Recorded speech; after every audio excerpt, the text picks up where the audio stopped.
கர்த்தருக்கு ஸ்தோத்திரம். வாசிப்போம் சங்கீதங்களின் புஸ்தகம் 16ஆம் சங்கீதம் 5வது பாடல் வரிய எடுத்து வாசிங்க. சங்கீதங்களின் புஸ்தகம் 16ஆம் சங்கீதம் 5வது பாடல் வரி. கர்த்தர் என் சுதந்திரமும் என் பாத்திரத்தின் பங்குமானவர், என் சுதந்திரத்தை தேவரீர் காப்பாற்றுகிறீர். போதும். கர்த்தருக்கு ஸ்தோத்திரம். கர்த்தரை ஆராதிக்கிற, கர்த்தரை நேசிக்கிற, கர்த்தரை ஏற்றுக்கொண்டிருக்கிற ஒவ்வொரு பிள்ளைகளுக்கும் அவர் சுதந்திரமா இருக்கிறார். ஆமென் சொல்லுங்க பார்க்கலாம். ஆமென். இந்த உலகத்துல நமக்கு பல சுதந்திரங்களை நம்ம தேடி ஓடிக்கிட்டு இருக்கிறோம். நமக்கு சொத்து வேணும், சுகம் வேணும், அது வேணும், இது வேணும்னு சுதந்திரங்களுக்காக ஓடிக்கொண்டிருக்கிறோம். வேலையில சுதந்திரம் வேணும், குடும்பத்துக்குள்ள சுதந்திரம் வேணும். இப்ப நிறைய வீட்டுக்குள்ள மனைவிமார் நிறைய பேர் என்ன கேட்கறாங்கன்னா, எனக்கு வீட்டுல என்ன இல்லை, சுதந்திரம் இல்லை. பிள்ளைகள் சிலர் சொல்றாங்க, எனக்கு வீட்டுக்குள்ள என்ன இல்லை, சுதந்திரம் இல்லை. ஆமா, கர்த்தருக்கு ஸ்தோத்திரம். இன்னைக்கு நிறைய பேருக்கு என்ன தேவைப்படுது, சுதந்திரம் தேவைப்படுது. ஆமா, ஆனா கர்த்தர் சொல்லுகிறார், நானே உங்களுக்கு சுதந்திரம். ஆமென் சொல்லுங்க பார்க்கலாம். ஆமா, கர்த்தருக்கு ஸ்தோத்திரம். கர்த்தரை நம்புகிறவர்களுக்கு, கர்த்தரை தேடுகிறவர்களுக்கு, கர்த்தரை ஆராதிக்கிறவர்களுக்கு அவரே சுதந்திரம். யாருக்கு சுதந்திரம் தேவைப்படுகிறது? யார் தன் வாழ்க்கையில அடிமையா இருக்கிறானோ அவனுடைய வாழ்க்கையில சுதந்திரம் தேவை. இன்னைக்கு நம்முடைய வாழ்க்கையில நம்ம உற்று கவனித்தால் அநேகருடைய வாழ்க்கையில பலவேறுபட்ட காரியங்களுக்கு அடிமைகளாகவே இருக்கிறோம். நான் போன வாரம் உங்களுக்கு சொல்லிக் கொடுத்தேன், நான் எவைகளுக்கெல்லாம் அடிமைகளாக இருக்கிறோம். ஒன்று, உலக வழிபாடுகளுக்கு நாம் அடிமைகளாக இருந்தோம். கலாத்தியருக்கு எழுதின புஸ்தகம் 4ஆம் அதிகாரம் 3ஆம் வசனம், 7ஆம் வசனம், 9வது வசனம். அடுத்து 2வது, நாம் எதற்கு அடிமைகளாக இருந்தோம்? பாவம் செய்கிறவன் பாவத்துக்கு அடிமை. யோவான் எழுதின சுவிசேஷம் 8ஆம் அதிகாரம் 34வது வசனம். அங்கே சொல்லப்பட்டிருக்கிறது, பாவம் செய்கிற எவனும் பாவத்திற்கு அடிமையாய் இருக்கிறான். ஏனென்றால் பாவம் ஒரு மனிதனை அடிமையாக்கி விடுகிறது. பாவத்தின் சம்பளம் மரணம். ஆகவே பாவம் செய்ததிலிருந்து இன்றைக்கு வரைக்கும் மனிதன் மரணத்துக்கு அடிமையாகிவிட்டான். அந்த மரணத்திலிருந்து நமக்கு ஒரு விடுதலையை தந்து நித்திய ஜீவனை தர வேண்டும் என்பதற்காகத்தான் மரணத்தை ஜெயிக்க கிறிஸ்து இந்த உலகத்துல மனிதனாக வெளிப்பட்டார். அல்லேலூயா சொல்லுவோமா? இன்னைக்கு அவர் ஜீவித்துக் கொண்டிருக்கிறார். ஆமென். கர்த்தருக்கு ஸ்தோத்திரம். மரணம் ஜெயமாக விளங்கப்பட்டது. ஆமென். நமக்கு ஸ்தோத்திரம், மரணம் கிடையாது. அப்ப நமக்கு என்ன வரும்? ஐயோ, ஒரு நாள் கண்ணை மூடி எல்லாம் பெட்டியில தூக்கி வச்சு கொண்டு வராங்களே, அப்ப அவர் மறிக்கலையான்னா? இல்லைங்க, அவர் உறங்கி இருக்கிறார், நித்திரை அடைந்திருக்கிறார். புரியுதா உங்களுக்கு? சோத்திரம். நம்மளை கொண்டு போய் அடக்கம் பண்றது இல்லை, நம்மளை கொண்டு போய் என்ன பண்றோம்? விதைக்கிறோம். சொல்லுங்க, விதைக்கிறோம். ஆமா, கர்த்தருக்கு ஸ்தோத்திரம். அப்போ விதைப்பு நாள், அது அடக்க ஆராதனை கிடையாது, விதைப்பு ஆராதனை என்று சொல்லணும். அல்லேலூயா சொல்லுங்க. ஆமா, கர்த்தருக்கு ஸ்தோத்திரம். நம்ம சபையில இதெல்லாம் கொஞ்சம் மாத்தணும்னு ஆசைப்படுறேன். ஸ்தோத்திரம். அந்த மாதிரி எல்லாத்தையும் மாத்தணும். இந்த உலகம் பேசுற மாதிரி எல்லாம் நம்ம பேசப்படாது. வீட்டுல யாராவது ஒருத்தர் நித்திரை ஆயிட்டா நித்திரை ஆனாங்கன்னு சொல்லணும், செத்து போயிட்டாங்கன்னு சொல்லக்கூடாது. என்ன? ஆமா, உங்க அப்பா எப்ப செத்தாங்க? எங்க அப்பா சாகல, எங்க அப்பா நித்திரை ஆனாருன்னு சொல்லணும். என்ன? ஆமா, நித்திரை அந்த வார்த்தை யூஸ் பண்ணுங்க. நீங்க என்ன விசுவாசிக்கிறீங்களோ அதை பேசுங்க. அல்லேலூயா சொல்லுங்க. ஆமா, எனக்கு எங்க பெரியப்பா எனக்கு ஒரு ஆங்கிலம் கற்றுக் கொடுத்தார். இந்த குட் மார்னிங்ன்ற வார்த்தைக்கு ஒரு இது சொல்லி கொடுத்தார். பொதுவா எல்லாருமே காலையில சொன்னாதான் அதுக்கு பேர் குட் மார்னிங். மத்தியானம் சொன்னா குட் ஆஃப்டர்நூன், சாயங்காலம் குட் ஈவினிங், நைட்ல குட் நைட். அப்படி சொல்லி தான் நமக்கு சொல்லி கொடுத்துருக்கோம். நம்ம பள்ளிக்கூடத்துல அப்படிதான் படிச்சிருக்கோம். ஏன்னா பள்ளிக்கூடத்துல டீச்சர் காலையில வரும்போது குட் மார்னிங் டீச்சர் அப்படின்னு நம்ம சொல்லி பழகிட்டோம். அப்போ என்னமா தோத்துறோம், ஆசிரியை உட்காந்துக்கிட்டு டீச்சரை உட்கார வச்சுக்கிட்டு நம்ம சில நேரத்துல சில விஷயங்கள்லாம் சொல்லும் போது அவங்க நினைப்பாங்க, ஏண்டா எங்களையவே தோத்துறோம். அப்ப என்ன கவனிங்க, இந்த குட் மார்னிங்கிற ஒரு வேர்டுல இருந்து எனக்கு ஒரு விஷயத்தை சொல்லி கொடுத்தார். ஒரு நபரை முதலாக, அது சாயங்காலம் பார்த்தாலும் சரி, ராத்திரில பார்த்தாலும் சரி, முதலாக ஒரு மனுஷனை பார்க்கிறோம். இன்னைக்கு நான் இவரை இப்பதான் பார்க்கிறேன் அப்படின்னா அப்ப சொல்ல வேண்டிய வார்த்தை குட் மார்னிங் அப்படின்னு சொல்லி கொடுத்தார். தோத்திரம். நான் அன்னையில இருந்து அதை ஃபாலோ பண்ண ஆரம்பிச்சிட்டேன். ஆமா, நான் சிலர் சாயங்காலம் பார்த்து குட் மார்னிங், அவங்க ஒரு மாதிரி குட் ஈவினிங் சொல்லுங்க, இல்ல குட் மார்னிங் தான். தோத்திரம். இனி இப்ப மத்தியானம் உங்களை சந்திக்கிறேன், மத்தியானம் உங்கள்கிட்ட பேசிட்டு இருக்கிறேன், நான் வீட்டுக்கு கிளம்புறேன், இனி நான் உங்களை சந்திக்க மாட்டேன், நாளைக்கு தான் பார்ப்பேன். அப்ப நான் என்ன சொல்லிட்டு போகணும்? குட் நைட் சொல்லிட்டு போகணும். மத்தியானம் நான் உங்களை விட்டு இது பண்ணும்போது நான் இன்னைக்கு நான் உங்களை சந்திக்க போறதில்ல, நாளைக்கு தான் உங்களை சந்திக்க போறேன். அப்ப நான் இப்ப சொல்லிட்டு போக வேண்டிய வார்த்தை என்ன தெரியுமா? Good night. அப்போ இது எனக்கு தெரிந்து விட்டால் நான் அடுத்து இந்த வார்த்தையை தான் நான் என்ன செய்வேன்? உபயோகப்படுத்துவேன். அப்போ அதே மாதிரி ஆவிக்குரிய வாழ்க்கையில நான் உங்களுக்கு இதை சொல்லி கொடுத்திருக்கிறேன். இனி செத்து போயிட்டாங்கன்னு சொல்லக்கூடாது. நாம என்ன விசுவாசிக்கிறோம்? நித்திரை அடைஞ்சிருக்கிறார் விசுவாசிக்கிறோம்னா நித்திரை அடைஞ்சாருன்னு சொல்லுங்க. என்ன விசுவாசிக்கிறீங்களோ அதை அறிக்கை பண்ணுங்க. கர்த்தருக்கு ஸ்தோத்திரம். அப்போ பக்கத்து வீட்டுக்கு கேட்போம், என்ன இப்படி சொல்றீங்க? அதுதான் சூப்பர் சான்ஸ். கேள்வி கேட்டாதான் செம வாய்ப்பு. நீங்களா வாலண்டியரா போய் இங்க வா உனக்கு நான் இயேசுவை சொல்றேன்னா சப்புன்னு அப்பி விட்டுருவா. அதுவே நீங்க உனக்குலாம் வேற வேலை இல்லையா, இந்த இப்படி எத்தனை பேர் கிளம்பி இருக்கீங்க மதம் மாத்துறதுக்குன்னு உங்களை என்ன செய்வாங்க, குற்றப்படுத்துவாங்க. இதே உங்களை ஒரு கேள்வி கேட்டா அந்த கேப்பை நீங்க பயன்படுத்தி, ஏன்னா அவன் தான் கேள்வி கேட்டிருக்கான், பிடிச்சு உட்கார வச்சு நம்ம முடிக்கிற வரைக்கும் அவன் கேட்டே ஆகணும். ஏன்னா கேள்வி கேட்டிருக்கிறாங்க. கர்த்தருக்கு ஸ்தோத்திரம். பயன்படுத்திக்கிடுங்க, சரிதானா? ஆமா. அப்ப நல்ல கவனிங்க, அடிமைத்தனத்தில் இருக்கிறவனுக்கு சுதந்திரம் தேவை, பாவத்திலிருந்து விடுதலை வேணும். அப்போ பாவம் செய்கிறவன் எவனும் பாவத்துக்கு அடிமையா இருக்கிறான். அடுத்து நம்ம போன வாரம் பார்த்தோம் 2 பேதுரு 2ஆம் அதிகாரம் 19வது வசனம். ஆமீன். எதனால் ஒரு மனுஷன் ஜெயிக்கப்பட்டிருக்கிறானோ அவற்றுக்கு அவன் அடிமையாக இருக்கிறான். நீங்க எதில் ஜெயிக்கப்பட்டிருக்கிறீங்க? உங்களை கோபம் ஜெயிச்சிருக்கா? அப்ப நீங்க கோபத்துக்கு அடிமை. வெறுப்பு உங்களை ஜெயிச்சிருக்கா? உங்களால அதை வெறுக்க முடியலையா, விட முடியலையா? அடிக்கடி வெறுப்பு வருதா, விட முடியலையா? அப்ப அது உங்களை ஜெயிச்சிருக்குன்னு அர்த்தம். புரியுதா? ஆமா. ஐஸ்கிரீமை பார்த்த உடனே அது உங்களை ஜெயிக்குது. தோத்திரம். உங்களால அதை விட முடியல இல்ல. மிஸ்டர் பீப்பை பார்த்த உடனே கண் அந்த பக்கம் திரும்புதா, அது உங்களை ஜெயிச்சிருக்கு. உங்களால விடுதலை அடைய முடியல. தோத்திரம். பீஷாவை பார்த்த உடனே அப்படியே கண்ணு நாக்கு அப்படியே ஓடுதா, அது உங்களை ஜெயிச்சிருக்கு. எப்ப பார்த்தாலும் 24 மணி நேரம் அந்த கை அப்படியே நோண்டிக்கிட்டே இருக்குதா, அது உங்களை ஜெயிச்சிருச்சு. நீங்க அதுகிட்ட தோத்துட்டீங்க, நீங்க அதுக்கு அடிமை. வசனம் சொல்லுங்க, அடிமைகள் தேவனுடைய ராஜ்யத்தை சுதந்தரிப்பதில்லை. அடிமைகள் ஒரு நாளும் தேவனுடைய ராஜ்யத்துக்குள்ள போக முடியாது. அப்ப நீங்க அடிமைகளா இருக்க விரும்புறீங்களா, சுதந்திரவாளியா இருக்க விரும்புறீங்களா? அப்ப எது உங்களை ஜெயிக்கிறத கண்டுபிடிங்க. உட்கார்ந்து ஆலோசனை பண்ணுங்க, ஆராய்ந்து பாருங்க, எது நம்மை ஜெயிக்கிறது, எது ஜெயிக்கிறது. தூக்கம் ஜெயிச்சிட்டு இருக்கா? அப்ப நீங்க தூக்கத்துக்கு அடிமை. அப்ப அங்க வேற ஒரு ஆவி கிரியை செய்கிறது. புரியுதா உங்களுக்கு? ஆமா. பலவீனம் தான் அடிக்கடி வந்து ஜெயிச்சுக்கிட்டே இருக்குன்னா நீங்க பலவீனத்தின் ஆவிக்கு அடிமை. பலவீனப்படுத்துகிற ஆவி, ஒரு ஆவி இருக்கு. ஆமா, பலவீனப்படுத்துகிற ஒரு பொல்லாத ஆவி, தூக்க மயக்கத்தை கொண்டு வருகிற ஒரு பொல்லாத ஆவி. பிரசங்க ஆரம்பிச்ச உடனே கண்ணை அப்படி சுத்தி அப்படி இழுத்துட்டு போகுதா, அது ஒரு பொல்லாத ஆவி. அப்ப ஏதோ வந்து அடிமை விட்டு கிடக்கிறோமா? பொருளி பேசுறதுல அடிமை. சிலருக்கு பொருளி பேசுறோம் தூக்கமே வராது. ஆமா, 2 பேர் சேர்ந்தா 3 பேரை வறுத்துடு. அது 2 இப்படி சொல்லுவாங்க, 2 விசுவாசி சேர்ந்தா ஒரு 3 ஊழியக்காரனா ஒன்னா வறுத்து எடுத்துருவாங்களாம். தோத்திரம். நம்ம 2 பேர் கூடும்போது 3வது நபர், நம்ம கூட்டத்தில் இல்லாத 3வது நபரை பற்றி பேசக்கூடாது. ஆனா நம்ம என்ன செய்யறோம்? 3வது நபரா 7-8 பேரை சேர்த்து வச்சுல நம்ம பேசுறோம். அவங்கள பேசல நமக்கு தூக்கம். கேட்டீங்களா? கேட்கல, கேட்டே ஆகணும். சொல்லி தீக்கலன்னா நமக்கு நிம்மதியா தூக்கம் வராது. ஒண்ணு இல்லைன்னா பேஸ்புக்லயாவது போட்டு விட்டுருவோம்ல. நான் பள்ளிக்கூடத்தில் படிக்கும் போது எங்க டீச்சர் ஒரு கதை சொல்லி கொடுத்தாங்க. ஒரு ராஜா ஒருத்தர் இருந்தார். அந்த ராஜாவுக்கு காது கழுத காது மாதிரி நீளமா இருக்கும். அவர் அந்த கிரீடத்துக்குள்ள அந்த காதை சுருட்டி வச்சு மறைச்சிட்டு தான் டெய்லி வெளியில வருவார். அப்ப இந்த ரகசியம் தெரிஞ்ச ஒரு மந்திரி இருந்தார். அவருக்கு மட்டும்தான் இவருக்கு காது கழுத காதுன்னு தெரியும். அப்ப இந்த ராஜா எல்லாத்தையும் சொல்லி வச்சிருந்தார். குறிப்பா அந்த ராஜா கிட்ட, மந்திரி கிட்ட சொல்லி வச்சிருந்தாருவா, என் காது கழுத காதுன்னு வெளியில தெரிஞ்சு கொண்டு விடுவேன். சோ இதனால இவருக்கு வெளியில சொல்ல முடியல. ஆனா யார்கிட்டயா சொல்லணும். ஐயோ, ராஜாவுக்கு காது கழுத காதாச்சே, யாருகிட்ட சொல்ல? பொண்டாட்டி கிட்ட சொன்னா அடுத்த நாளே பிபிசியில போயிரு நியூஸ் தகவல், அப்படியே காட்டுத்தியா சன் டிவில வரைக்கும் வாசித்துருவாங்க. அதனால இதை சொல்ல முடியல, யார்கிட்ட சொல்றது? அப்படியே அப்படியே கொண்டு திரிகிறார். ஒரு நாள் ஒரு மாங்கொட்டையை சாப்பிட்டார். மாம்பழம் சாப்பிட்டுட்டு அந்த கொட்டையை எடுத்து குழி தோண்டி அந்த குழிக்குள்ள அந்த கொட்டையை போட்டு யாருக்கிட்டே சொல்ல முடியல. அந்த குழியில ராஜாக்கு அது கழுத காது, ராஜாக்கு அது கழுத காதுன்னு சொல்லிட்டு உள்ள போட்டு மூடி போட்டார்.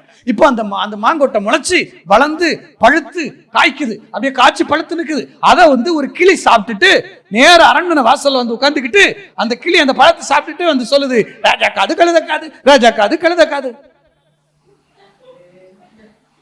ராஜாவுக்கு தெரிஞ்சு போச்சு இந்த ரகசியம் வெளியில போயிருக்கணும். அந்த மந்திரியால மட்டும்தான் போயிருக்கு. தூக்குடா மந்திரிய. அவன் நம்ம சிலருக்கு வந்து எப்படியாவது யார்ட்டையாவது சொல்லணும், சொல்ல முடியல. ஒண்ணும் கிடைக்கலன்னா பேஸ்புக்லயாவது போட்டு விடு. அடுத்தவனை கெடுத்து பேசலன்னா தூக்கம் வராது. அடுத்தவரை பற்றி கெட்ட காரியங்களை கேட்கலன்னா நமக்கு. கேரளாவில் ஒரு சில நல்ல ஊழியர்கள் இருக்காங்க, எனக்கு ரொம்ப பிடிக்கும். அவங்க பிரசங்கம் பண்ணா அப்படி இருக்கும். நானே உட்கார்ந்து லயிச்சு கேட்பேன். எனக்கு நான் பிரசங்கம் பண்றதை விட மற்றவங்க பேசுறத கேட்கறது ரொம்ப பிடிக்கும். எனக்கு உட்கார்ந்து அப்படி ரசிச்சு கேட்பேன். அந்த அளவுக்கு பேசுவார். அதுல குறிப்பிட்ட ஒரு ஊழியக்காரர், அவர் சுவிசேஷம் சொன்னா மணிமணியா இருக்கும். எனக்கெல்லாம் அப்படியெல்லாம் சுவிசேஷம் சொல்ல வராது, அவ்வளவு சூப்பரா சொல்லுவார். ஆனா 75% அவ்வளவு அழகா சுவிசேஷம் சொல்லிட்டு 25% அந்த ஊழியக்காரன் சரியில்லை, இந்த ஊழியக்காரன் சரியில்லை, அவன் அதை பண்றான் இதை பண்றான் பேர் சொல்லி மேடையில நின்று பப்ளிக்ல ஊர் நடுவுல கன்வென்ஷன் மேடையில நின்றுட்டு அந்த ஊழியக்காரன் இந்த ஊழியக்காரன்னு பெங்களூர்ல இருக்கிற ஊழியக்காரனையும் கொச்சியில் இருக்கிற ஊழியக்காரனையும் கொல்லத்திலையும் கொட்டாரக்கரையில் இருக்கிற ஊழியக்காரனையும் கெடுத்து சொல்லலைன்னா அந்த ஊழியக்காரனுக்கு தூக்கம் வராது. யோசித்து பாருங்க, இவ்வளவு அழகா முத்தாய்ப்பா சுவிசேஷத்தை சொல்லிட்டு ஒரு பாத்திரத்தில் அவ்வளவு பிளேட் நிறைய சோற வச்சுட்டு அதுல கொஞ்சம் அசிங்கத்தை வாரி வச்சா எப்படி இருக்கும்? சாப்பிட முடியுமா? அந்த மாதிரிதான் இவங்க நல்ல சுவிசேஷம் சொல்லிட்டு கடைசியில 4 ஊழியக்காரனை கெடுத்து பேசி அந்த சுவிசேஷத்துக்கு விலை இல்லாம பண்ணி விட்டுறாங்க. கர்த்தருடைய பிள்ளைகள் புரளி பேசுறது, அடுத்தவனை கெடுத்து பேசுறது, அது குறிப்பா தேவ மனிதர்களை குறித்த செய்தி எல்லாம் காதுக்குள்ள வந்து நான் தயவு செய்து கேட்காதீங்க. சில விஷயங்களை கேட்காம ஒதுங்கி போவோம். நமக்கு அது நல்லது. நம்ம காதுகள் அப்படியா என்ன நடந்துச்சு அது ஆர்வமா துடிக்கிறோம் பாருங்க, ரொம்ப தப்பு. சாத்தான் நம்மளை ரொம்ப இழுத்து உள்ள போட போறான்னு அர்த்தம். இன்னொன்னு சொல்றேன், ஒருவனுடைய தவறை குறித்து நம்ம அடிக்கடி பேசிட்டே இருந்தோம்னா அந்த தவறில் நம்ம விழ போறோம்னு அர்த்தம், நம்மளை இழுத்து போட போறான்னு அர்த்தம். அடிக்கடி நம்ம ஒரு விஷயத்துல சிலர் பண்ணுவாங்க, பார்த்துருக்கு, நீங்க கவனிச்சிங்கன்னா பாருங்க. விபச்சாரத்தை பற்றி பயங்கரமா குற்றப்படுத்திக்கிட்டு அந்த இவன் எங்க இப்படியே சொல்லிட்டு திருவாங்க, கடைசியில் பார்த்தா இவங்க விபச்சாரத்தில் விழுந்துருவாங்க. ஏன்னா இவங்களை விழ வைக்கிறதுக்கு தான் பிசாசு இந்த வார்த்தையை இவங்க வாயில அறிக்கை பண்ண விட்டுருக்கான். சிலருக்கு சில பிள்ளைகளை எப்ப பார்த்தாலும் அடுத்தவங்க பிள்ளைகளை பார்த்தாச்சுன்னா அந்த பிள்ளை, எனக்கு தெரிஞ்ச ஒரு விசுவாசி கோயம்புத்தூர்ல, அவருக்கு 2 பசங்க. ஆனா எல்லா பசங்களையும் இது பண்ணுவார், திருத்தணும்னு சொல்லி என்னைய கூப்பிட்டு சொல்லுவார், பாஸ்டர் இந்த வாலிப பிள்ளைகளை நம்ம என்ன பண்ணலாம். ஆனா அவருக்கு 2 பசங்கள்ல ஒரு பையன் ஹிந்துல மாறிட்டாங்க, எல்லாம் போச்சு. யோசிங்க, தேவ பிள்ளைகள் தயவு செய்து நான் ஒண்ணு சொல்றேன், நீங்க அடிக்கடி ஒரு வார்த்தையை உச்சரிச்சுக்கிட்டே இருந்தீங்கன்னா அது நம்ம வாழ்க்கையில நிறைவேற போகுது. அடுத்தவரை கெடுத்து பேசிக்கிட்டே இருந்தோம்னா அந்த கேடு நம்ம குடும்பத்துக்குள்ள வரப்போகுதுன்னு அர்த்தம். நீங்க இன்னொருத்தர நியாயம் தீர்க்க ஆரம்பிச்சிட்டீங்கன்னா நம்ம வீட்டுக்குள்ள சம்பவிக்க போகுது.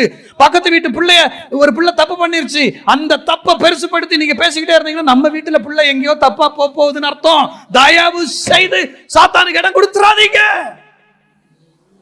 நம்ம பிள்ளைகளை ப்ரொடெக்ட் பண்றதுக்கு ஊராம்பிள்ளையை ஊட்டி வளர்த்தா தாம்பிள்ளை தானா வளரும். அடுத்த பிள்ளைகள் தப்பு பண்ணா அந்த பிள்ளைகளுக்காக தயவு செய்து ஆண்டவரே அந்த பக்கத்து வீட்டு பிள்ளை இப்படி தப்பு பண்ணிருச்சு, இதனால அந்த பெத்தவங்களுக்கு எவ்வளவு பெரிய அவமானம், அந்த குடும்பத்துக்கு ஒரு ஆறுதலை கொடுங்க, அந்த பிள்ளைகளுக்கு ஒரு மனமாறுதலை கொடுங்க, ஜெபம் பண்ணி பாருங்க, உங்க பிள்ளைகள் மேல பாதுகாப்பின் கரம் வந்து அமரும். அல்லேலூயா. நாம இதெல்லாம் செய்யறதே கிடையாது, இன்னைக்கு செய்ய கற்றுக்கொள்ளும். அப்ப எதுல நம்ம ஜெயிக்கப்பட்டிருக்கிறோம் அதுக்கு நம்ம அடிமை. கிறிஸ்துவின் அன்பு தான் நம்மளை ஜெயிக்கணும், அப்ப நம்ம அன்புக்கு அடிமை. வசனம் நம்மளை ஜெயிக்கணும், அப்படி ஜெயிச்சா நம்ம வசனத்துக்கு அடிமை. அல்லேலூயா. ஆமா, பரிசுத்த ஆவியானவர் நம்மளை ஜெயிக்கணும், அப்ப நம்ம ஆவியானவருக்கு அடிமை. ஆமென் சொல்லுங்க பாப்போம்.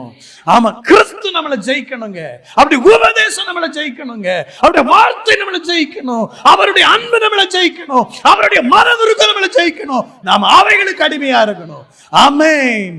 அதல்லாத எந்த காரியத்துக்கு நீங்களும் நானும் அடிமைகள் ஆகிடக்கூடாது.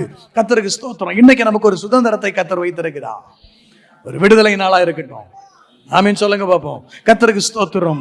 அப்போ எகிப்துல இந்த மக்கள் இருந்தபோது கோஷன்ல எல்லாம் செழிப்பு இருந்துச்சு, ஆனா அடிமைகளாக இருந்தாங்க. எல்லாம் இருந்துச்சுங்க, எல்லாம் இருந்துச்சு, அடிமை. ஆனா நான் உங்களுக்கு சொல்றேன், இங்க ஒண்ணுமே கிடையாது, ஆனா நீங்க இங்க சுதந்திரவாளி. ஆமென். ஆமா, நீங்க இங்க சுதந்திரவாளி. கானானுக்குள்ள கர்த்தருடைய பிள்ளைகள் சுதந்திரவாளி. பெரிய கட்டடம் கிடையாதுதான், ஏசி பில்டிங் கிடையாதுதான், நீங்க நினைக்கிற மத்தவங்க பாக்குற மாதிரி மத்தவங்க சொல்ற மாதிரி எல்லாம் பெருசா ஒண்ணுமே இல்லதான். ஆனா இங்க நீங்கள் சுதந்திரவாளி, உங்களுக்கு இங்க சுதந்திரம் உண்டு. அல்லேலூயா. ஆமா, கர்த்தருக்கு ஸ்தோத்திரம். ஒரு காலம் ஒன்றுக்கும் அடிமைகள் ஆகாதிருங்கள். நான் அடிக்கடி சொல்லுவேன், இஸ்ரவேல் மக்கள் எகிப்துக்குள்ள வருகிற போது எப்படி வந்தாங்க தெரியுமா? சுதந்திரவாளிகளாகத்தான் வந்தாங்க. ஆமென். எகிப்துக்குள்ள வருகிற போது யோசேப்பினுடைய சொந்தக்காரர்களாய் வந்தார்கள். எகிப்துக்குள்ள வருகிற போது பார்வோனுடைய விருந்தாளிகளா வந்தாங்க. ஆனா ஒரு கட்டத்துல அந்த தேசத்துல பார்வோனுக்கு அடிமைகளாய் மாறி போனார்கள். எந்த கோசேனை சுதந்தரித்து வந்தார்களோ அந்த கோசேனிலே அடிமைகளாய் மாறி போனார்கள். எந்த யோசேப்புக்கு சொந்தக்காரனாய் வந்தார்களோ அந்த தேசத்தில் அடிமைகளாகி போனார்கள். ஏன் தெரியுமா? ஏன் தெரியுமா? நான் சொல்லுகிறேன், அவங்க வந்த வேலை முடிஞ்சு கிளம்பி இருந்தா அவங்க அடிமைகளாக இருக்க மாட்டாங்க. வந்த நோக்கத்தை மறந்து போனார்கள். நீங்கள் நானும் சபைக்குள்ள, கர்த்தருக்குள்ள, வசனத்துக்குள்ள வந்ததுக்கு ஒரு நோக்கம் உண்டு. நித்திய ஜீவனை அடையும்படி அழைக்கப்பட்டீர்கள். அந்த நித்திய ஜீவனை அடையும்படி அழைக்கப்பட்டீர்கள். கர்த்தருடைய வருகையில போக வேண்டும் என்பதற்காகவே ரட்சிக்கப்பட்டீர்கள். ஆனா நம்ம இதெல்லாம் மறந்துட்டோம். நாம இப்ப என்ன தெரியுமா, கிறிஸ்துக்குள்ள வந்ததுக்கு பின்னால நம்ம நோக்கம் என்ன? நமக்கு 4 காசு பார்க்கணும், நமக்கு எப்படியாவது ஒரு 2 வீடு எக்ஸ்ட்ரா வாங்கி ஒரு வீடு வாடகைக்கு விட்டுறணும், 2 கார் எக்ஸ்ட்ரா வேணும், நம்ம பிள்ளைகள் எல்லாம் நல்ல கோடீஸ்வர பிள்ளைக்கு கட்டி கொடுக்கணும், கோடிக்கணக்கில் சம்பாதிக்கணும், நம்ம பையன் ஒரு நல்ல கோடீஸ்வரம் பொண்ணை கட்டி நல்ல டவுரி வாங்கணும். சில தாய்மார் எல்லாம் மூட்டை சாக்கு கொண்டு நடக்கிறாங்க. எங்க ஊர்ல சொல்லுவாங்க, சில தாய்மாரெல்லாம் சாக்கு கொண்டு நடக்கிறாங்க. ஆம்பளை பையில பெத்து வச்சிருக்கிற தாய்மாரெல்லாம் அப்படியே சாக்கு கொண்டு நடக்கிறாங்க டவுரி வாங்குறதுக்கு. மூட்டையா சுதந்திரவாளிகளா இருங்க, ஒன்றுக்கும் அடிமைகளாகாதீங்க. நீங்க ரட்சிக்கப்பட்டது பரலோகத்துல நித்திய ஜீவனோட சந்தோஷமா சுதந்திரமா இருக்கிறதுக்கு. இங்க இப்படியே இருந்து இன்னைக்கு நம்ம என்ன ஆயிட்டோம், சபைக்குள்ள வந்து பாட்டு பாடி ஆராதிச்சு ஒரு கட்டத்தில் நல்லா இருந்து போக போக போக போக சபை இப்போ பாரம்பரியத்துக்கு போய் பாரம்பரியத்துக்குள்ள எல்லாம் அடிமையாகி இப்ப சபையாரும் எல்லாம் அடிமைத்தனத்துக்குள்ள கிடக்கிறோம். யாருக்கும் கண்டு திறக்க மாட்டேங்குது. நீங்களும் நானும் அடிமைகளா இருக்க அல்ல, சுதந்திரவாளிகளா இருக்க அழைக்கப்பட்டோம். அல்லேலூயா சொல்லுங்க. ஆமா, நம்ம சில பாரம்பரியங்களை வச்சிருக்கோம். 3 பாட்டு பாடணும், 3வது பாட்டுக்கு தான் ஆவியில நிரம்பணும். அதெல்லாம் உங்களுக்கு தெரியாது. 3 பாட்டு பாடணும், 3வது பாட்டுல கொட்டியும் ட்ரம்மையும் வேகமா அடிக்கணும், கீபோர்டை பயங்கரமா வாசிக்கணும், சவுண்டை ஏத்தணும். அந்த சவுண்ட் ஏறி வரும்போது தான் ஆவி வரணும். அப்பதான் பாலா பாலான்னு சொல்லணும். 2வது பாட்டுல ஆவி இறங்கிருச்சுன்னா உடனே இது என்ன இந்த பாஸ்டர் 2வது பாட்டுல ஆவி இறங்கிட்டு பாஸ்டரா கொண்டு இறக்காரு. பாடாம திடீர்னு ஆவியில நிரம்பி ஆராதிச்சுட்டா என்ன இவர் இன்னைக்கு பாடாம சரியில்லையே. அப்ப நம்ம எல்லாம் என்ன நினைச்சிருக்கோம்னா, பாட்டு பாடி கொட்டடிச்சு வேகமா கொண்டு போனாத்தே ஆவி இறங்கு. இல்ல, பாட்டே இல்லைனாலும் ஆவி இறங்கணும். எந்த ஆவி? பரிசுத்தாவி. அல்லேலூயா சொல்லுங்க பாப்போம். ஆமா, அத நம்ம என்ன பண்ணிட்டோம்னா சில பாரம்பரியங்களை உருவாக்கி வச்சுட்டோம். நான் ஒரு தடவை என்னுடைய சபையில ஆராதனைக்கு முன்னாடி பிரசங்கத்தை வச்சுட்டேன். என்னாச்சுன்னா, கொஞ்ச நாளா என் சபையில கவனிச்சுக்கிட்டே இருந்தேன். கரெக்டா பிரசங்க நேரத்துக்கு தான் வருதுங்க. அந்த பிரசங்க நேரத்துக்கு தான் வருவாங்க. ஆவியானவர் சொன்னார், சிஸ்டத்தை மாத்தினார். வந்த உடனே ஒரு ஜெபத்தை பண்ணி ஒரே ஒரு கவி பாடிட்டு பிரசங்கம் பண்ண ஆரம்பிச்சிட்டேன். இவங்க எல்லாம் பிரசங்கத்துக்கு கணக்கு பண்ணி வந்தாங்க பாருங்க. வரும்போது நான் பிரசங்கத்தை கத்திருந்த வார்த்தைகளினாலே நம்ம ஆசீர்வதிப்பாராங்கன்னு முடிஞ்சிருச்சு.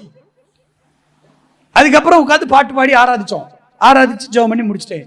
அப்ப பிரசங்க உங்களுக்கு இல்ல. போ, நம்ம என்ன பண்ணி வச்சிருக்கணும்னா இப்படித்தான் நடத்தணும். அப்படி இருக்கா? ஆண்டவர் சொன்னாரா, ஏய் முதல்ல 3 பாட்டு பாடி எல்லாத்தையும் நல்லா துள்ள விட்டு கைத்தட்ட விட்டு எல்லாம் பண்ணி முடிச்சுட்டு அதுக்கு பிறகு வேர்க்க விறுவிறுக்க எல்லாத்தையும் டயர்டாக்கி உட்கார வச்சுட்டு நீ பிரசங்கமே பண்ணணும் அப்படி சொன்னாரா? இல்ல. ஒரே ஒரு சம்பவத்தை மட்டும் சுருக்கமா சொல்லி நான் இன்னைக்கு ஜெபிக்க விரும்புகிறேன். கர்த்தருக்கு ஸ்தோத்திரம். யாக்கோபுக்கு ஆண்டவர் 12 பிள்ளைகளை கொடுத்தார். அதுல நல்ல கவனமா கேளுங்க, யாருக்கு ஆண்டவர் தன்னை சுதந்திரவாளியாக காட்டினார்? வாசிப்போம். உபாகம புஸ்தகம் 10ஆம் அதிகாரம் 9வது வசனம். சீக்கிரம் எடுத்து வாசிங்க. உபாகம புஸ்தகம் 10ஆம் அதிகாரம் 9வது வசனம்.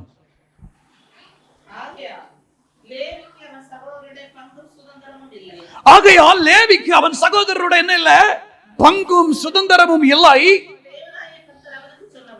உன் தேவனாகிய கர்த்தர் அவனுக்கு சொன்னபடி கர்த்தரே அவனுக்கு சுதந்திரம். அல்லேலூயா.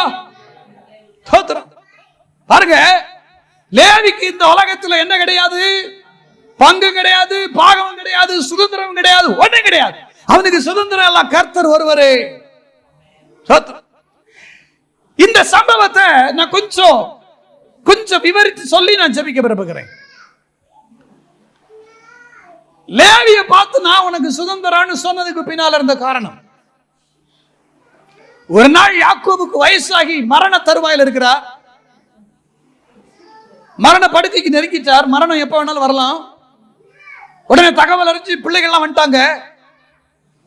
பிள்ளைகளெல்லாம் வந்த உடனே யாக்கோபு பிள்ளைகள் எல்லாம் ஆசீர்வதிக்கிறார். ரூபனை முதல் ஆசீர்வதிக்கிறார். அடுத்தது சிமியோனும் லேவியும். இவர்கள் ஆசீர்வதிக்கிற போது அவர் சொல்லுகிறார், சிமியோனும் லேவியும் ஏக சகோதரர்கள், அவருடைய ஆயுத கொடுமையின் கருவி சொல்லிட்டு சொன்னார், என் மனமே என் உள்ளமே அவர்களோட நீ என்ன செய்யாத, அவருடைய ரகசிய ஆலோசனைக்கு உடன்படாத. இத மலையாளத்தில் ரொம்ப அழகா இருக்கும். என் மனமே அவருடைய மந்திரணத்தில் சேரருதே, அவருடைய யோகத்தில் கூடருதே. நல்ல கவனமா கேளுங்க. லேவியையும் சிமியோனையும் யாக்கோபு ஆசீர்வதிக்கிறதுக்கு பதிலா அவர் சொன்ன வார்த்தை என்ன தெரியுமா? அவன் கூட்டத்தில் சேராத. என் மனமே அவருடைய மந்திரத்தில் சேரருதே, அவருடைய யோகத்தில் கூடருதே. அவன் சர்ச்சை நடத்தினா அவன் சர்ச்சைக்கு போகாத, அவன் பிரேயர் வச்சா அவன் பிரேயருக்கு போகாத, அவன் வீட்டு கூட்டம் நடத்தினா வீட்டு கூட்டத்துக்கு போகாத, அவன் வீட்டுல கூட்டம் நடத்தினாலும் போகாத. லேவிக்கு யாக்கோபு சொன்ன வார்த்தை நான் நம்புறேன். அன்னையில இருந்து எவன் வீட்டுல கூட்டம் வச்சாலும் லேவியை மட்டும் கூப்பிட மாட்டானுவோ. லேவியவனும் கண்டுக்கல, அந்த குடும்பத்துக்குள்ள எல்லாம் ஒதுக்கி வச்சுட்டான். ஏன்னா சீகேம்ல இருக்கும்போது சீகேமியர்களை போய் என்ன பண்ணிட்டான் தெரியுமா? லேவியும் சிமியோனும் கொலை பண்ணிட்டாங்க. அவன் தங்கச்சி பண்ண வேலையினால, அவன் தங்கச்சி பண்ண வேலையினால சீகேமை கொலை பண்ணிட்டான். அந்த ஊர் மக்களை எல்லாம் கொண்டுட்டான். தோத்துறோம். அந்த சீகேமுக்கு ஒரு தடவை ஆடு மேய்க்க போனப்பதான் யோசேப்பு அப்பா அனுப்புனார், டேய் சீகேமுக்கு போயிருக்கானுடா. அது கொஞ்சம் வருஷத்துக்கெல்லாம் பிறகு சீகேமுக்கு போயிருக்கானுவோ, அங்க ஏற்கனவே இந்த பயிலுக அது இதுவும் பண்ணி வினை இழுத்து வச்சிருக்கானுவ. இனி இவனுங்க தாங்க வந்திருக்கான்னு தெரிஞ்சு அவனுங்க விடமாட்டான். போய் என்ன ஏதுன்னு பார்த்துட்டு வாழ்னு விசாரிச்சுட்டு அனுப்புனா வந்தவனை பிடிச்சி குழியில தூக்கி போட்டு வித்துட்டானுவா. இதெல்லாம் அங்க நடந்ததுதான். தோற்றம். அப்போ சீகேமியர்களை கொன்ற அந்த ஒரு குற்றம், அந்த ஒரு வேதனை அது யாக்கோபுக்குள்ள கிடந்துட்டே இருந்தது, வேதனைச்சுக்கிட்டே இருந்துச்சு. அதுக்கு ஒரு காரணம் நான் பார்த்ததை சொல்றேன். என்ன சோத்திரம் பைபிள்ல எங்க இருக்கு அப்படின்னு கேட்கப்படாது. நான் பார்த்ததை சொல்றேன். சோத்திரம். நான் கவனிச்சேன். என்ன கவனிச்சேன்னா, யாக்கோவுக்கு அப்பா ஈசாக், ஈசாக்கோட அப்பா ஆபிரகாம். சரிதானா? இவங்க எல்லாம் ஒரு நாளும் ஒரு இடத்துலையும் இடம் வாங்கவும் இல்லை, வீடு கட்டவும் இல்லை, கூடாரத்திலே தான் குடியிருந்தாங்க. இவங்களுக்கு வீடும் குடியும் இருந்துச்சு. கல்தையர் பட்டணத்துல ஊர்ல இருக்கும்போது அவர்களுக்கு என்ன இருந்துச்சு? வீடும் பங்களாவும் வசதியெல்லாம் இருந்துச்சு. ஆண்டவர் என்ன பண்ணாருன்னா, இதெல்லாம் விட்டுட்டு வா, நான் உனக்கு ஒரு நாட்டையே தாரேன், உன்னை ஒரு பெரிய ஜாதியா மாத்துவேன் வான்னு சொல்லி கர்த்தர் வாக்கு பண்ணி அழைத்தார். அந்த அழைப்புக்கு இணங்கி தான் அவர் வர்றார். அவர் அழைப்புக்கு இணங்கி வந்த போது அவர் என்ன செய்கிறாரு? தோத்திரம். அவருக்குன்னு வீடு கிடையாது, அவருக்குன்னு பில்டிங் கட்டல, ஒரு கட்டடம் கட்டல. நினைச்சிருந்தா கட்டியிருக்கலாம். ஏன்னா அவருக்கு அவ்வளவு வேலை ஆட்கள் இருந்தது, ஆஸ்தி இருந்தது, சீமானா இருந்தார். சீமான் அந்த சீமான் இல்ல, தோத்திரம், செல்வ சீமானாய் இருந்தார். அப்ப என்ன கவனிங்க, அவருடைய மகன் ஈசாக்கு அவர் கட்டல. ஆனா யாக்கோபு என்ன பண்ணிட்டார் தெரியுமா? சீகேமுக்கு வந்தப்போ அங்க ஒரு தோத்திரம் எத்தனை ஏக்கர்ல வாங்கினாருன்னு தெரியல, நம்ம ஆளு கொஞ்சம் இடத்த விலைக்கு வாங்கி அங்க மாட்டுக்கும் தொழுவெல்லாம் கட்டி ஆள் செட்டில் ஆகலான்னு முடிவு பண்ணிட்டார். ஆண்டவர் பார்த்தார், உங்களை நான் இந்த சின்ன இடத்துக்குள்ள செட்டு போட்டு உட்காந்து இதுக்குள்ள செட்டில் ஆகிறதுக்கு அழைக்கல, உங்களை நான் அழைச்சதே ஒரு தேசத்தை சுதந்திரிப்பதற்காக. யாக்கோபே, நீங்க வேற ஒரு சின்ன இடத்தை வாங்கி அதுல செட்டு போட்டு இப்படியே கூடார வச்சு பக்கத்து வீட்டுக்காரன் அங்க இருக்கிறவங்க ஹாய் கட்டிட்டு அப்படியே இங்கே உட்கார்ந்து இருக்கிறதுக்குள்ள ஒன்னு நான் ஒரு தேசத்தையே உங்க கையில கொடுக்க போறேன். உங்க அப்பாவுக்கு உங்க தாத்தாவுக்கு நான் சொல்லியிருக்கேன், தருவேன். ஆனா நம்மளால வீடு கட்டி அங்க உட்கார்ந்து இருக்காரு, பாத்திரம் போட்டுக்கிட்டு. 100 வெள்ளி காசு வாங்கினாரா? 100 வெள்ளி காசுக்கு இடம் வாங்கி நம்மளால செட்டில்டு. ஆபிரகாம் இடம் வாங்கினாருங்க, 400 வெள்ளி காசுக்கு வாங்கினார். அது அடக்கம் பண்றதுக்கு, மனைவியை கொண்டு போய் வைக்கிறதுக்கு. எப்படி மனைவிய? உங்களுக்கு ஒரு விஷயம் தெரியுமா? காலி மனையோ வீடோ கட்டி போட்டிருந்தா கூட இந்த ரியல் எஸ்டேட்டுக்காரனுங்க ரவுடிங்க என்ன பண்ணிடுவான், ரகசியமா அந்த பத்திரத்தை மாத்தி இடத்த மாத்தி கை மாத்தி வித்துருவான். கல்லறை தோட்டத்தை ஒருத்தன் வைக்க மாட்டான் தெரியுமா? புரியலையோ? மக்பேலா கோகையும் அந்த அது சார்ந்த இடத்தையும் நம்மால் வாங்கி போட்டார். அதுக்கப்புறம் எத்தனை வருஷத்துக்கு அப்புறம் இவங்க வராங்க. ஆனா இடையில ஒருத்தனும் அந்த அந்த அந்த மண்ணுக்குள்ள கால் வைக்கல.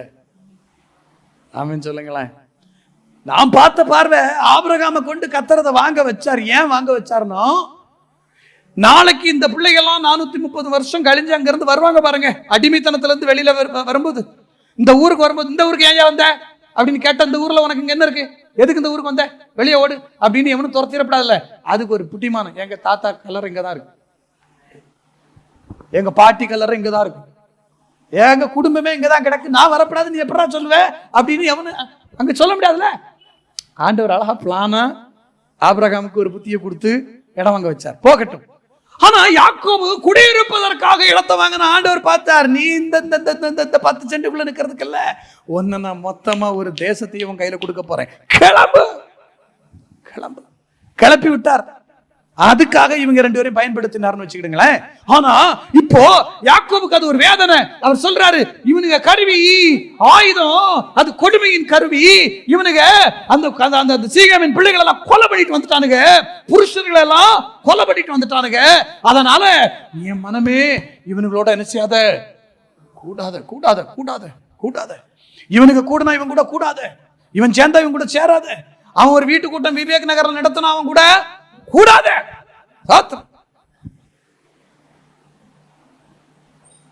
அவன் லாரா அபார்ட்மெண்ட்ல வீட்டு கூட்டம் நடத்தினா, பைபிள் ஸ்டடி நடத்தினா அங்க போகாத. ஆனா ஒரு நாள் வந்துச்சு, சீனாய் மலையில மேல போய் உட்கார்ந்து 40 நாள் கழிச்சு நம்ம மோசே தாத்தா இறங்கி வர்றார். மோசே இறங்கி வருகிற போது கீழே ஆரோனும் கூட்டமும் பயங்கர கொண்டாட்டம். என்ன கொண்டாட்டம்? ஃபயர் கேம்ப் நடந்துகிட்டு இருக்கு. கண்ணுக்குட்டியை செஞ்சு வச்சுக்கிட்டு, பலிபீடம் கட்டி வச்சுக்கிட்டு, பேரு கர்த்தருக்கு ஆராதனை. பலிபீடம் கட்டினது யாருக்கு? கண்ணுக்குட்டிக்கு. ஆராதனை யாருக்கு? கர்த்தருக்கு. நம்ம இதைத்தானே பண்ணிட்டு இருக்கோம். சுயசோட பிறந்த நாள் இயேசு கிறிஸ்துவோட பிறந்த நாள்னு மாத்தி சொல்லிட்டு இருக்கோம். என் பாஸ்போர்ட்ல வேற ஒருத்தன் போட்டோ ஓட்டுனா எப்படி இருக்கும் அப்படி. கண்ணுக்குட்டியை வச்சுக்கிட்டு, அதுக்கு முன்னாடி பலிபீடத்தை வச்சுக்கிட்டு ஆராதனை யாருக்கு? கர்த்தருக்கு. ஏத்துக்குவாரா? ஐயோ, கண்ணுக்குட்டியா இருந்தாலும் என் பேர்ல தானே செய்யறாங்க, ஆண்டவர் வந்து சந்தோஷப்படுவாரா? உள்ள கண்ணுக்குட்டி இருக்கிற வரைக்கும் எவ்வளவு பெரிய ஃபயர் கேம்ப் நடத்தினாலும் கர்த்தர் அதுல மகிமைப்பட மாட்டார். அழிக்க வேண்டியது அழிக்கணும். இங்க எல்லாமே கர்த்தராய் மாறணும். அவர் ஒருவருக்கே ஆராதனை செய்வாயாக.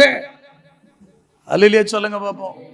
ஆமா, இங்க பல விக்கிரகங்கள், இன்னைக்கு பல சபைகள்ல இன்னைக்கு பாஸ்டர்கள் விக்கிரகங்களாய் மாறி போனார்கள், சபையில மூப்பர்கள் விக்கிரகங்களாய் மாறி போனார்கள், பாஸ்டருடைய பொண்டாட்டி விக்கிரகமா மாறி போச்சு, பிள்ளைகள் விக்கிரகம், வீட்டுக்குள்ள குடும்பத்துக்குள்ள பிள்ளைகள் விக்கிரகம். ஏன் பிரேயருக்கு வரல? பிள்ளைக்கு கொஞ்சம் அப்படி ஒத்துக்கல. பிள்ளைக்கு ஒத்துக்கலன்னா தூக்கி சர்ச்சுக்கு வா, பிரேயர் பண்ணா சரியாகும். ஏன் விக்கிரகம்? விக்கிரகத்தை வீட்டுல வச்சுக்கிட்டு வீட்டுல ஆராதனை நடத்தினா எப்படி கர்த்தர் ஜெயத்தை தருவார்? எப்படி விடுதலை கிடைக்கும்? நல்ல கவனமா கேட்கணும். நீங்க கண்ணுக்குட்டியை செஞ்சு வச்சுக்கிட்டு கர்த்தருக்கு ஆராதனையா? ஆண்டவர் சொன்னார் போய் என்னன்னு கேளு. நிறைய பேருக்கு என்னன்னா பேர் போட்டா போதுங்களா, அதுல வேற கல்யாண பத்திரிகையில நான் முறமாமே ஏன் பேர் போடாம விட்டாங்க, நான் எது விட மாட்டேன், நடக்க விட மாட்டேன். பத்திரிகையில் என்ன வரணும்? என் பேரு வரணும். அட்டி சண்டை, அது எங்க போய் முடியுது? கேஸ்ல கிடக்குது. ஒரு கல்யாண பத்திரிகையில பேர் வைக்கலன்னு கோர்ட்ல போய் நிக்குது கேஸ். கேவலமா இருக்கு. பேரை பார்த்து ஏமாந்து போகிறவர் அல்ல நம்முடைய ஆண்டவர். ஐயா, நாங்க உங்க பேர் தான் வச்சிருக்கோம். ஏய், என் பேர் வச்சிருக்கலாம், ஆனா நீ பலியிடுவது கண்ணுக்குட்டிக்கு. கண்ணுக்குட்டிக்கு பலியிட்டுக்கிட்டு கர்த்தருக்கு ஆராதனையா? சபைக்குள்ள விக்கிரக ஆராதனை நடத்திக்கிட்டு, சபைக்குள்ள அப்படியே பாஸ்டரை பொங்கி தூக்கி தலையில வச்சுக்கிட்டு கர்த்தருக்கு ஆராதனை பண்றீங்களா? நீங்க அங்கீகரிப்பாரா?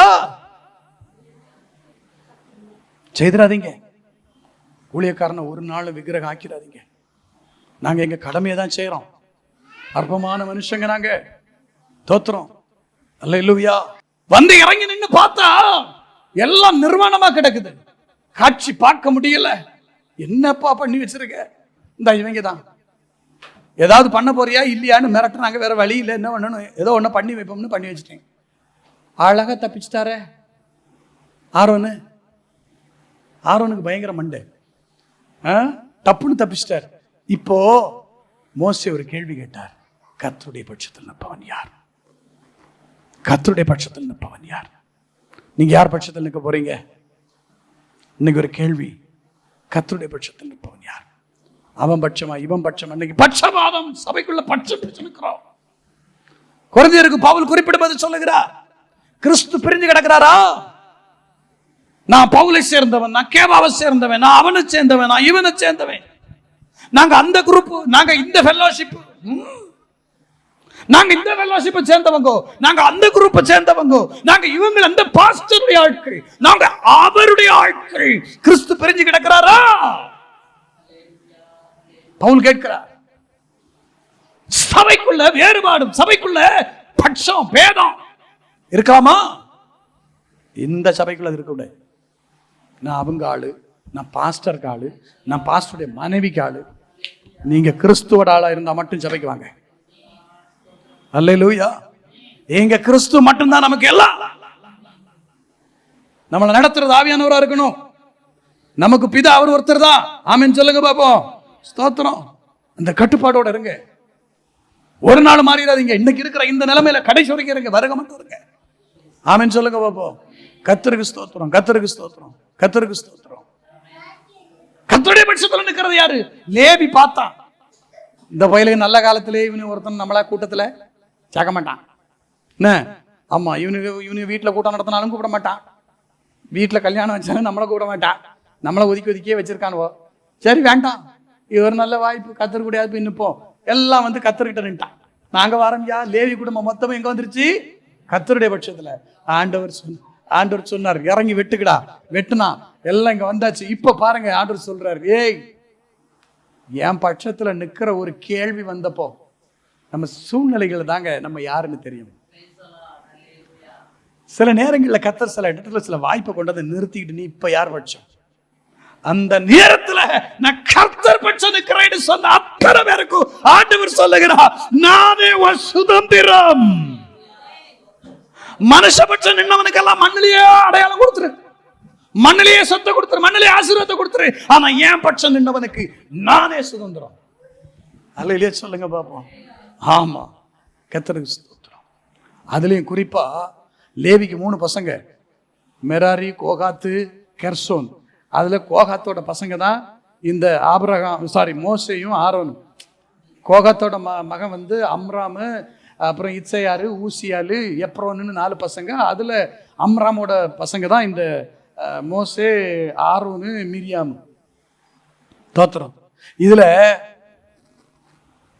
கெர்சோனுடைய ஆட்களும் இருக்காங்க, மெராரியுடைய ஆட்களும் இருக்காங்க. ஆனா அதுல எல்லாம் சிறப்பா ஆண்டவர் அம்ராமுடைய பிள்ளைகளை தெரிஞ்செடுத்து தலைமையில கொண்டு வந்து வச்சார். அது எனக்கு அதை பற்றி நம்ம படிக்கணும்னா கொஞ்சம் இன்னும் டீப்பாக படிக்கணும். அது ஒரு பைபிள் ஸ்டடி மாதிரி ஆகிடும். நேரம் இல்லாதனால நான் அந்த இடத்துல நிறுத்த விரும்புகிறேன். இன்னைக்கு உங்களை பார்த்து ஒரு கேள்வி. லேவிக்கு ஆண்டவர் சொன்னார், நான் அவனுக்கு சுதந்திரம். இன்னைக்கு உங்களுக்கு எனக்கு கர்த்தர் சொல்லுகிறார், நான் உங்க சுதந்திரம். ஆனா உங்களுக்கு எனக்கு அவர் சுதந்திரம் ஆகணும்னா, உங்களுக்கு எனக்கு அவர் சுதந்திரம் ஆகணும்னா நீங்க யார் பட்சத்தில் நிற்க போறீங்க? கர்த்தருடைய பட்சத்தில் நிற்கிறவன். சபைக்காக, கர்த்தருக்காக நான் எது செய்தாலும் அது கர்த்தருக்காக. நான் எது செய்தாலும் அவருடைய நாமத்தின் மகிமைக்காக. அவருடைய நாமம் மகிமைப்படாத எந்த காரியத்துக்கு நான் உடன்பட மாட்டேன். கர்த்தருடைய ராஜ்யத்தினுடைய வேலைக்கு அல்லாது என் பணம் இனிமே செலவாகாது.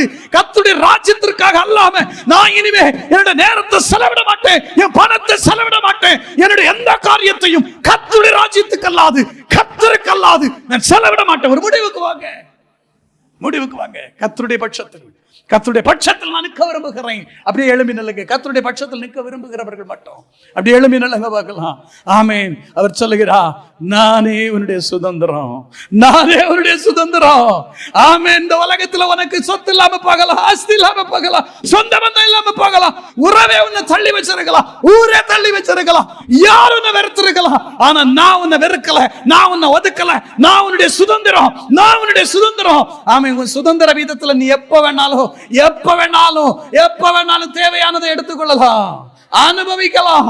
இயேசு நம்முடைய சுதந்திரம். கர்த்தருடைய பட்சத்தில் இருக்கிறவர்கள் கைகளை உயர்த்தி சொல்லுங்க, ஆண்டவரே எனக்கு இயேசு போதும், நீங்க போதும், நீங்க ஒருத்தர் போதும். எந்த சூழ்நிலையிலையும், எந்த நிலைமையிலையும் ஆண்டவரே இயேசு போதுமே, இயேசு போதுமே.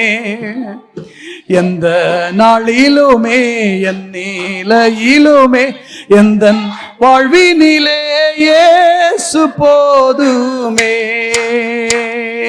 பிசாசின் சோதனை பெருகிட்டாலும் சோர்ந்து போகாது,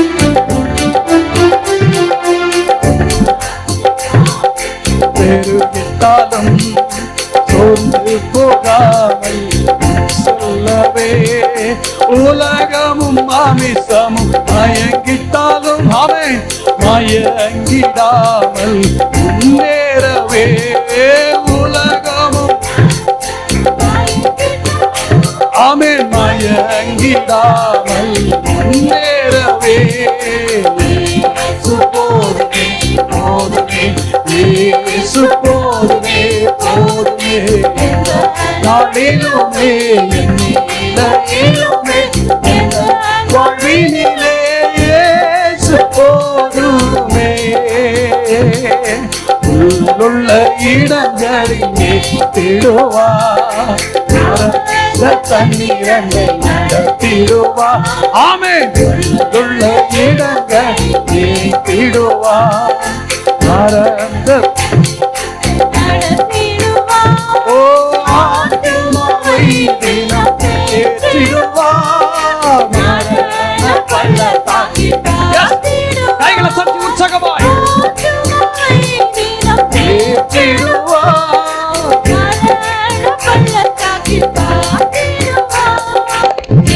இயேசு போதுமே, போதுமே, இயேசு போதுமே, போதுமே.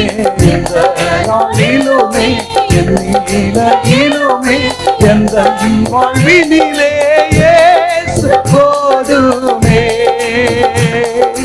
எந்த நாளிலுமே, என் நிலையிலுமே இயேசு போதுமே.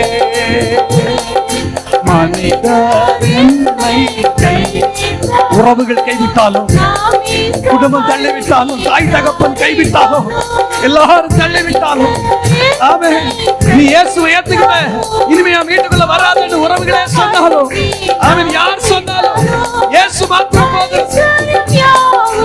அழிந்திட்டாலும் ஆகாதவன் என்று தள்ளிவிட்டாலும், ஐஸ்வர்யம் யாவும் அழிந்திட்டாலும் ஆகாதவர் என்று தள்ளிவிட்டாலும், இயேசு போதுமே, போதுமே, இயேசு போதுமே, போதுமே. எல்லாரும் ஒப்பு கொடுத்தலோட பாடுவோமா? எல்லாரும் பிரதிஷ்டையோட பாடுவோமா? இன்னைக்கு ஒரு ஒப்பு கொடுத்தலோட பாடுவோமா? எஸ், ஹalleluya. ஓ